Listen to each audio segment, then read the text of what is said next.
Welcome to today's Global Connections program. I'm Bill Miller. Today we're going to be focusing on a variety of topics. One in particular is war and defense spending and a variety of others. My guest today is an expert on these topics. Norman Solomon is the National Director of RootsAction, and he is the Executive Director of the Institute for Public Accuracy. He's the author of more than a dozen books, including War Made Invisible, How America Hides the Human Toll of Its Military Machine. Also, his new book is The Blue Road to Trump Hell. Norman Solomon, welcome to today's Global Connections program. Hey, thanks a lot, Bill. I appreciate you being with me. Before we go too far into it, let me mention your websites for Roots Action is www.rootsaction.org, and that will get you to one of your main websites. And another for Institute for Public Accuracy is www.accuracy.org. And we're going to have, for everyone's delight, we're going to have a third website as we go into the program. But again, welcome, and let's get right into it. Before we get into your book, and unless you want to do that first, we could, but I'm just curious, how do you view what's going on in the Gaza Strip and Ukraine? Very complex issues, but do you see really overlying trends or salient points that can be brought up? Two disaster areas of the world, without a doubt. Well, really, a through line is what Dr. Martin Luther King called the madness of militarism. These were preventable, ongoing atrocities, frankly, in terms of massive killing and injuring and terrorizing of civilians. This didn't have to happen. If we had an international order that really was rules-based, as the US foreign policy leaders have claimed, then this would be possible to avoid. But when you have a refusal to engage in genuine diplomatic negotiations, as in the case of this tragic Ukraine war, and when you have the enormous amount of US military aid going to Israel without any concern evidenced in actual policy for the human rights of Palestinian people, then it's sort of a blank check for massive carnage. Certainly is. And I think it was General Mattis, I believe Mad Dog Mattis, who once said, if you cut back your humanitarian assistance, save that money because I'll have to buy bullets with it. And that's exactly what the United States has done as far as cutting back our US aid program, our involvement in some of the UN agencies like the UN Environment Program, the World Health Organization, a major international organization. And plus, now they want to tack on to $1 trillion budget, another 25%, I think is what they said. How do you view this? How devastating is it? And can we, it's not a matter of affording it. Well, yeah, I guess maybe it is, but also there's a moral component here to just imagine that much money going into the war machine. Well, it's said, and I think quite accurately, that a budget is a moral document. And in this case, with the military spending just above through the roof, it's an immoral document. Again, to quote Dr. King, he said that when you spend these enormous sums on military, then it is what he described as a demonic, destructive suction tube. That's an exact quote from Dr. King in 1967 when he said that you don't have adequate money at all for health care, education, housing, neonatal care, elderly care. It's a very long list. And we're seeing here in the United States the consequences of these terribly misplaced priorities that are basically deadly priorities. So we have this challenge to renew a moral vision, if you will, whatever we want to call it, to say that our society and a government urging the proper use of our resources in our society and implementing those uses, that we would have the kind of priorities and humane caring as expressed through budgets that would really sustain life instead of destroying it. And this is a huge amount of money. And of course, one of the negative side effects of all this money we're spending is that, well, just this year alone, in the first year of the Trump administration, I think the budget deficit's been jacked up $2 trillion, if I'm not mistaken. I think we went from 36 to $38 trillion, which is just mind-boggling as to how fast it's growing. And it's money being wasted in many cases. But anyway, let's get into your book. I know you want to talk about that. The Blue Road to Trump Hell. And the subtitle is How Corporate Democrats Paved the Way for Autocracy. Why did you write this book, and what is your main theme? History's supposed to matter, and how we got here is crucial if we're going to figure out how to get to a much better place. So, in terms of now, we're 5 years into Trump presidencies, plural, 3 years it seems to go. And if we are going to get out of this horrific mess, to put it mildly, then we need to analyze clearly how we got into it. And that speaks to, as I titled the book, The Blue Road to Trump Hell, because there was a blue road, a Democratic Party road. Inadvertently, the Democratic Party leadership aided and abetted this ascension of this kind of pseudo-populist, right-wing, extremely authoritarian madness that we now have coming out of the White House and with aiding and abetting the majority of Congress. So we're seeing the militarization of our police forces further, a trend going on for many years. We're seeing ICE actually a thug army that has very few, if any, actually implemented legal constraints. And so getting to the theme of the book, that you cannot defeat this xenophobic, racist, often misogynist pseudo-populism of the right wing that has been moved forward so powerfully by the Trump administration. You can't defeat it with sort of milk toast, middle of the road, pseudo-populism rhetoric about how you're going to help the working class when you don't give that a priority. And I chart in the book that in 2016, when Hillary Clinton was the standard bearer, she claimed to be supporting the working class, but she was taking six-figure checks from banks on Wall Street for a single speech. That just didn't wash. It just didn't seem credible. In 2024, after belatedly Joe Biden withdrew from the presidential race, we had Kamala Harris refusing to distance herself from the U.S. policy to arm what we incontrovertibly now can say has been genocide committed by the Israeli military against Palestinian people in Gaza. And by refusing to distance herself from that support for genocide, as I point out in the book, clear polling data at the time during the election campaign in August, September of 2024, and retrospective data as well show that if Kamala Harris had been willing to distance herself, willing to say, no, we don't want to give this blank military bloody check to Israel to commit this genocide in Gaza, she would have gained many, many more votes, including in swing states, than she would have lost. And in fact, it's plausible that if she'd been willing to even go part way to distance herself from this policy of the Biden administration and Republicans towards Israel, she would probably now be sitting in the Oval Office. Mhm. And she did, now, as I recall, just take a counter approach. She did have policies in her speeches that favored the unions. We see that Trump is trying to destroy the unions, come right down to it. She had policies in there to help try to overcome income inequality. What we've seen so far is taking money from poor people and giving it to the uber rich, which has helped create that $2 trillion deficit. So she had some policies, but apparently to convey those to people, or to the voters, it just did not occur.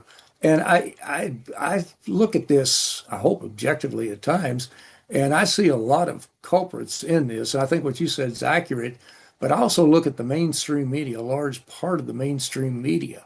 And I'm including now you don't expect much from the Wall Street Journal. I don't, or I certainly expect nothing from Fox and One American News and Newsmax, News Nation, different right-wing propaganda outlets. That's all they are. You come right down to it. But what about the media when they were covering this campaign and how they refused to put in some of the outlandish, illegal, bellicose statements of Donald Trump when he was running for president? And I can give you some really good examples in a minute, but just to get your impression from that. You make two really key points here. One is that the differences between foreign policy and domestic policy in the divide between the two parties is crucial. On foreign policy, as with Gaza and military budget, there is so much similarity between the Democratic and Republican parties. When you get to domestic policy, there is no comparison. What we have now is a neo fascistic, highly authoritarian, anti lowercase d democratic Republican regime in power in the executive and legislative branches. The difference between the Republican Party and the Democratic Party in terms of US domestic policy, it's a huge difference. And anybody who conflates the two parties, those two main parties in terms of domestic policy, I don't know what they're smoking or drinking because it is so clear. We have moved into an extremely dangerous era because of the inside the US policy of this administration. So I think that's a very important distinction. In terms of media coverage, I completely agree.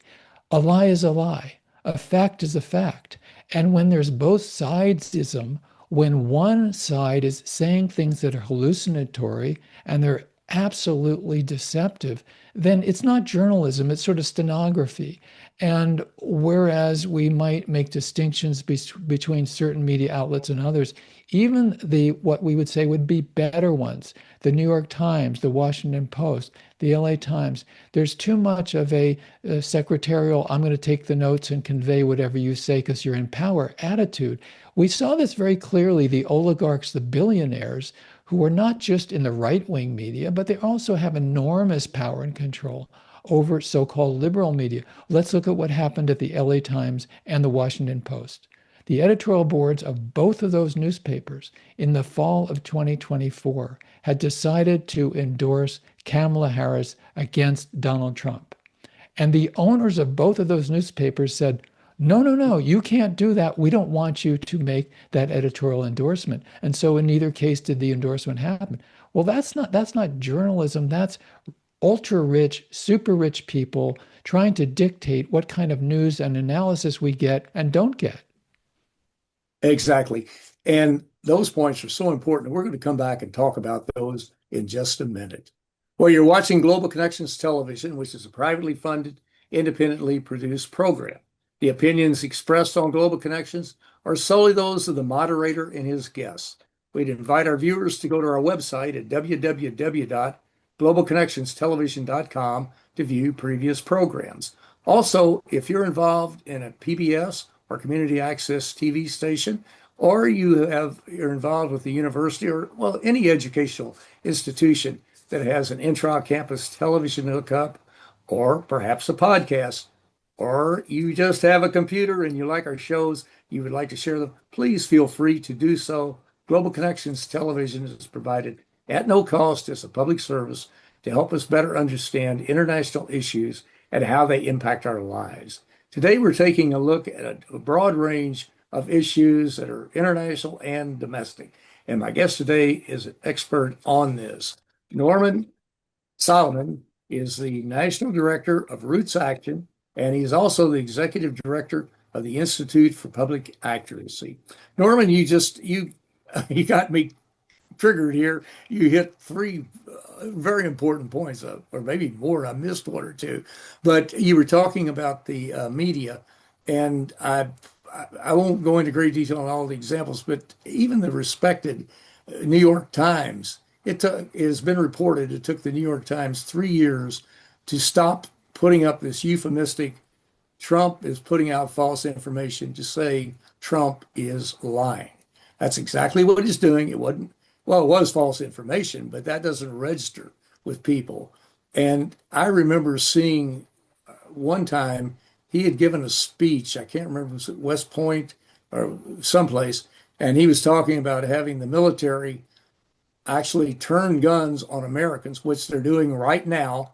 through ICE and in other areas perhaps. And the headline writer for the New York Times put on there, Donald Trump wants to take the U.S. military in a new direction. I mean, that really conveys shooting American people in the streets. I mean, it's absolutely absurd. And so many of the media today, so many of your respected journalists totally agree.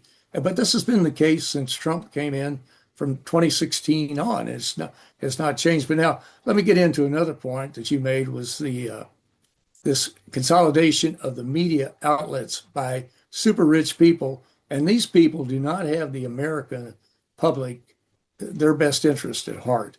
They are in it to make money, to gut the industry, and to put out their right-wing propaganda. They're super rich and they want more tax cuts. They don't want to pay taxes. I think Bezos has not paid taxes in something like 4 or 5 years. Donald Trump hadn't paid many taxes, a couple $100 a year, and supposedly he's very rich. How detrimental is this purchasing of our media outlets and controlling the flow of information, or in this case, misinformation, disinformation, and lies? Well, the trend has been going on for decades. Back in the late 1980s, the former managing editor of the Washington Post, Ben Bagdikian, wrote a book called The Media Monopoly, and he charted that at that time, 50 corporations owned the outlets that controlled most of the news and information flow reaching people in the United States. And we thought back then, wow, 50, that's really, that's a very small number. Within a couple of decades, the number in his later editions had dropped to 6. It continues to plunge.